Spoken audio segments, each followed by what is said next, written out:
ओम शांति। 11 फरवरी 2025 की साकार मुरली है। बाबा कहते हैं, मीठे बच्चे, तुम्हें भगवान पढ़ाते हैं। तुम्हारे पास है ज्ञान रतन। इन्हीं रत्नों का धंधा तुम्हें करना है। तुम यहाँ ज्ञान सीखते हो, भक्ति नहीं। प्रश्न: मनुष्य ड्रामा की किस वंडरफुल नूंद को भगवान की लीला समझ उसकी बड़ाई करते हैं? उत्तर: जो जिसमें भावना रखते उन्हें उसका साक्षात्कार हो जाता है। तो समझते हैं ये भगवान ने साक्षात्कार कराया, लेकिन होता तो सब ड्रामा अनुसार है। एक ओर भगवान की बढ़ाई करते, दूसरी ओर सर्वव्यापी कह ग्लानि कर देते हैं। ओम शांति। भगवान आज बच्चों को ये तो समझाया हुआ है कि मनुष्य को व देवता को भगवान नहीं कहा जाता। गाते भी है ब्रह्मा देवताय नमः, विष्णु देवताय नमः, शंकर देवताय नमः। फिर कहा जाता है शिव परमात्माय नमः। ये भी तुम जानते हो शिव को अपना शरीर नहीं है। मूल वतन में शिव बाबा और सालीग्राम रहते हैं। बच्चे जानते हैं कि अभी हम आत्माओं को बाप पढ़ा रहे हैं, और जो भी सत्संग है वास्तव में वो कोई सत का संग है नहीं। बाप कहते हैं वह तो माया का संग है। हाँ, ऐसे कोई नहीं समझेंगे कि हमको भगवान पढ़ाते हैं। गीता भी सुनेंगे तो श्री कृष्ण भगवानुवाद समझेंगे। दिन प्रतिदिन गीता का अभ्यास कम होता जाता है, क्योंकि अपने धर्म को नहीं जानते। श्री कृष्ण के साथ तो सभी का प्यार है। श्री कृष्ण को ही झुलाते हैं। अब तुम समझते हो हम झुलाएं किसको? बच्चे को झुलाया जाता है, बाप को तो झुला न सके। तुम शिव बाबा को झुलाएंगे क्या? वह बालक तो बनते नहीं, पुनर्जन्म में आते नहीं। वह तो बिंदु है, उनको क्या झुलाएंगे? श्री कृष्ण का बहुतों को साक्षात्कार होता है। श्री कृष्ण के मुख में तो सारी विश्व है, क्योंकि विश्व का मालिक बनते हैं। विश्व रूपी माखन है। वो जो आपस में लड़ते हैं वह भी सृष्टि रूपी माखन के लिए लड़ते हैं। समझते हैं हम जीत पाले। श्री कृष्ण के मुख में माखन का गोला दिखाते हैं। वह भी अनेक प्रकार के साक्षात्कार होते हैं, परंतु अर्थ कुछ भी नहीं समझते हैं। यहाँ तुमको साक्षात्कार का अर्थ समझाया जाता है। मनुष्य समझते हैं हमको भगवान साक्षात्कार कराते हैं। ये भी बाप समझाते हैं, जिसको याद करते हैं। समझो कोई श्री कृष्ण की नौधा भक्ति करते हैं तो अल्पकाल के लिए उनकी मनोकामना पूरी। ये भी ड्रामा में नूंद है। ऐसे नहीं कहेंगे कि भगवान ने साक्षात्कार कराया। जो जिस भावना से जिसकी पूजा करते हैं उनको वह साक्षात्कार होता है। ये ड्रामा में नूंद है। ये तो भगवान की बड़ाई की है कि वह साक्षात्कार कराते हैं। एक तरफ इतनी बड़ाई भी करते, दूसरी तरफ फिर वह कह देते पत्थर टिक्कर में भगवान है। इतनी अंधश्रद्धा की भक्ति करते हैं। समझते हैं बस श्री कृष्ण का साक्षात्कार हुआ, श्री कृष्णपुरी में फिर हम जरूर जाएंगे। परंतु श्री कृष्णपुरी आए कहाँ से? ये सब राज बाप तुम बच्चों को अब समझाते हैं। श्री कृष्णपुरी की स्थापना हो रही है। ये है कंसपुरी। कंस, अकासुर, बकासुर, कुंभकर्ण, रावण, ये सब असुरों के नाम हैं। शास्त्रों में क्या क्या बैठ लिखा है। ये भी समझाना है कि गुरु दो प्रकार के हैं। एक है भक्ति मार्ग के गुरु, वह भक्ति ही सिखलाते हैं। ये बाप तो है ज्ञान का सागर, इनको सतगुरु कहा जाता है। ये कभी भक्ति नहीं सिखलाते हैं, ज्ञान नहीं, ज्ञान ही सिखलाते हैं ना बाबा। तो मनुष्य तो भक्ति में कितना खुश होते हैं, झांझ बजाते हैं। बनारस में तुम देखेंगे सब देवताओं के मंदिर बना दिए हैं। ये सब है भक्ति मार्ग की दुकानदारी, भक्ति का धंधा।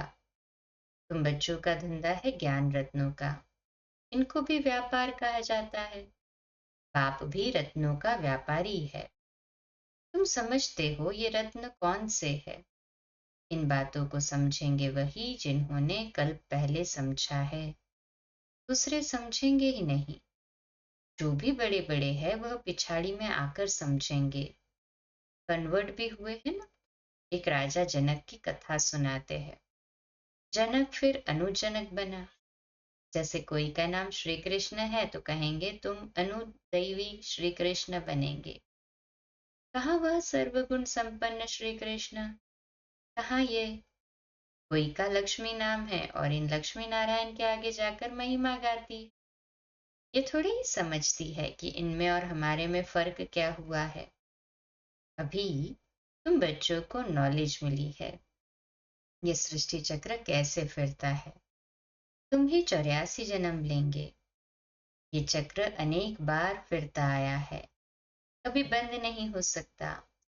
तुम इस नाटक के अंदर एक्टर्स हो। मनुष्य इतना जरूर समझते हैं कि हम इस नाटक में पार्ट बजाने आए हैं, बाकी ड्रामा के आदि मध्य अंत को नहीं जानते।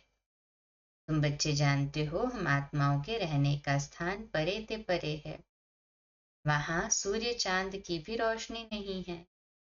ये सब समझने वाले बच्चे भी अक्सर करके साधारण गरीब ही बनते हैं, क्योंकि भारत ही सबसे साहूकार था, अब भारत ही सबसे गरीब बना है।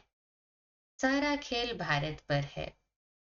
भारत जैसा पावन खंड और कोई होता नहीं। पावन दुनिया में पावन खंड होता है और कोई खंड वहां होता ही नहीं। बाबा ने समझाया है ये सारी दुनिया एक बेहद का आइलैंड है। जैसे लंका टापू दिखाते हैं, रावण लंका में रहता है। अभी तुम समझते हो रावण का राज्य तो सारी बेहद की लंका पर है। ये सारी सृष्टि समुद्र पर खड़ी है।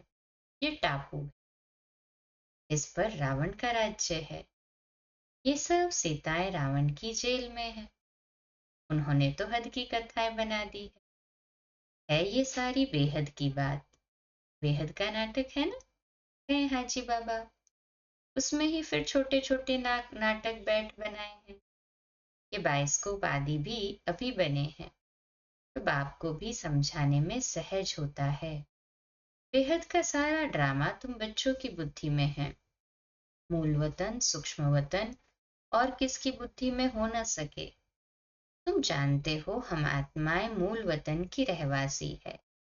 देवताएं हैं सूक्ष्म वतनवासी, उनको फरिश्ता भी कहते हैं। वहां हड्डी मांस का पिंजड़ा होता नहीं सूक्ष्म वतन में। ये सूक्ष्म वतन का पार्ट भी थोड़े समय के लिए है ना। अभी तुम आते जाते हो, फिर कभी नहीं जाएंगे।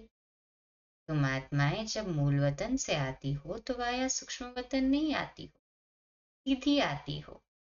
अभी वाया सूक्ष्म वतन जाती हो, अभी ही सूक्ष्म वतन का पार्ट है। ये सब राज बच्चों को समझाते हैं। बाप जानते हैं कि हम आत्माओं को समझा रहे हैं। साधु संत आदि कोई भी इन बातों को नहीं जानते। वह कभी ऐसी बातें कर न सके। बाप ही बच्चों से बात करते हैं। ऑर्गन बिगड़ तो बात कर न सके। कहते हैं मैं इस शरीर का आधार ले तुम बच्चों को पढ़ाता हूँ। तुम आत्माओं की दृष्टि भी बाप तरफ चली जाती है। ये है सब नई बातें। निराकार बाप, उनका नाम है शिव बाबा।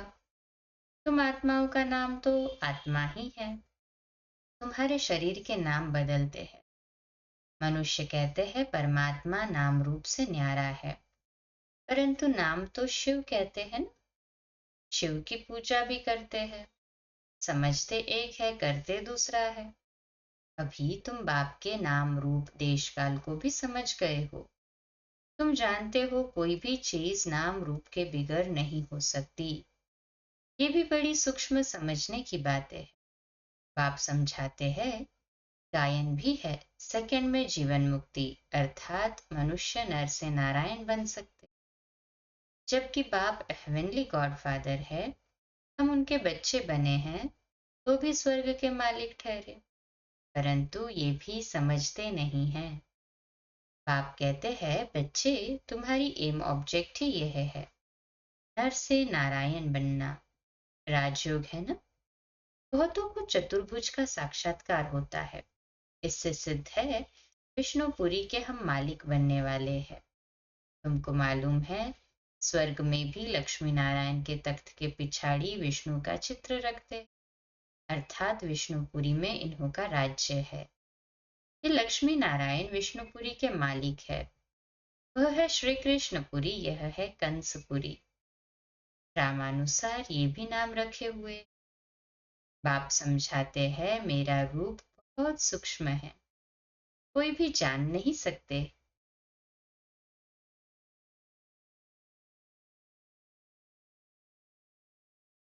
कहते हैं कि आत्मा एक स्टार है, परंतु फिर लिंग बना देते हैं।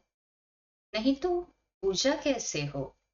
रुद्र यज्ञ रचते हैं तो अंगूठे मिसल सालिग्राम बनाते हैं।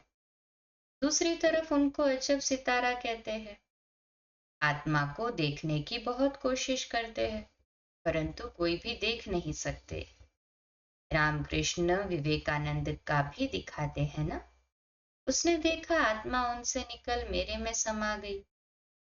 अब उनको किसका साक्षात्कार हुआ होगा?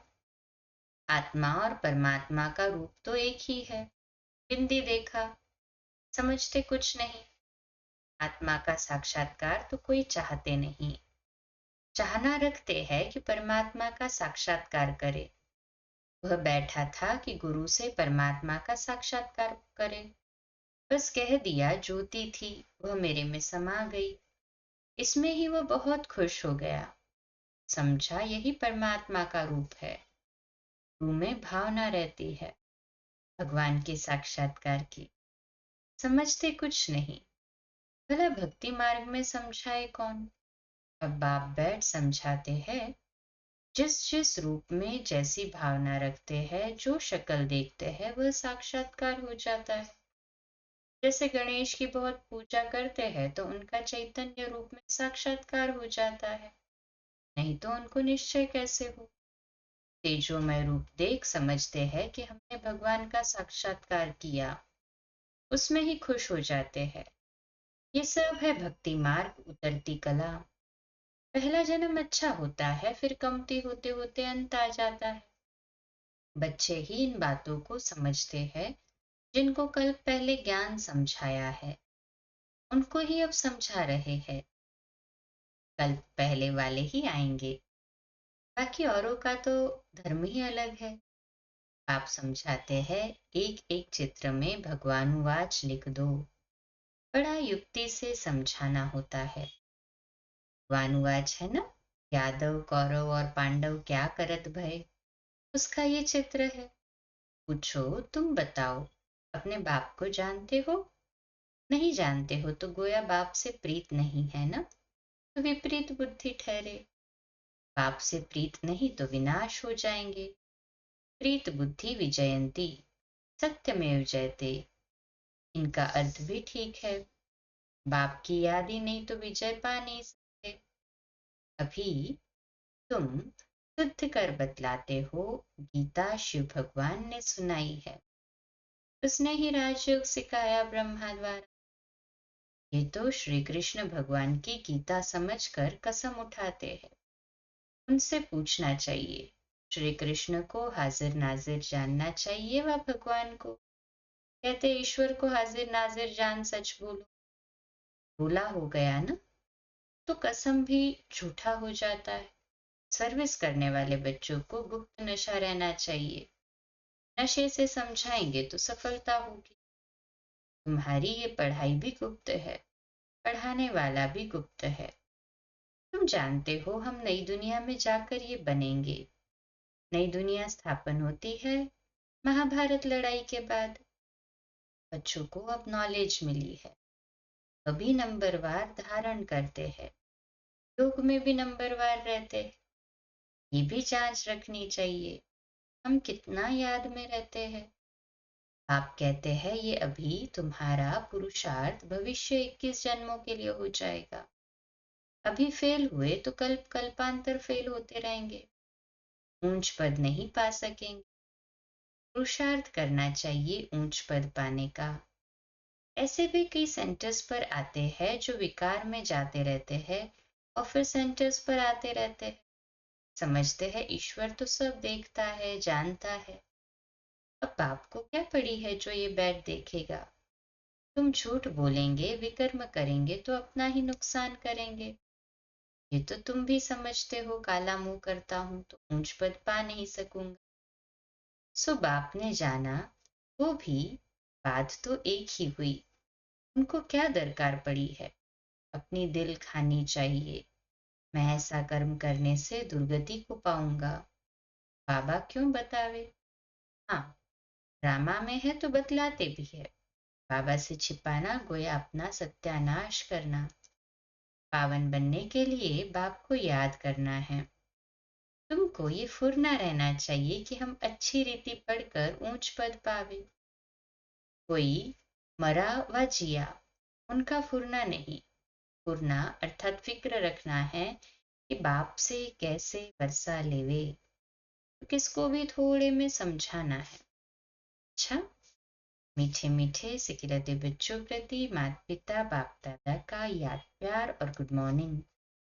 रूहानी बाप की रूहानी बच्चों को नमस्ते। हम रूहानी बच्चों की रूहानी माता पिता बाप दादा को याद प्यार गुड मॉर्निंग और नमस्ते। वाह वाह वाह वाह, शुक्रिया बाबा शुक्रिया। धारणा के लिए मुख्य सार, पहली पॉइंट, गुप्त नशे में रहकर सर्विस करनी है। ऐसा कोई कर्म नहीं करना है जो दिल खाती रहे।